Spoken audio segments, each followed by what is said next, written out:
Para penumpang yang terhormat, sesuai dengan peraturan keselamatan penerbangan sipil, kami mohon perhatian Anda saat awak kabin kami memperagakan cara menggunakan alat-alat keselamatan dalam pesawat.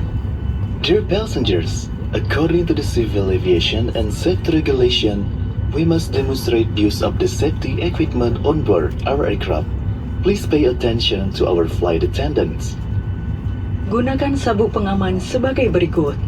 Bagaimana mengunci, mengeratkan, dan melepaskannya. Use the seat belt as follows. How to buckle, tighten, and release it. Apabila tekanan di kabin berkurang secara tiba-tiba, masker oksigen akan keluar dari panel di atas Anda sehingga terjangkau. Tarik masker ke arah Anda untuk mengalirkan oksigen. Pasang menutupi mulut dan hidung. Kaitkan karet di kepala.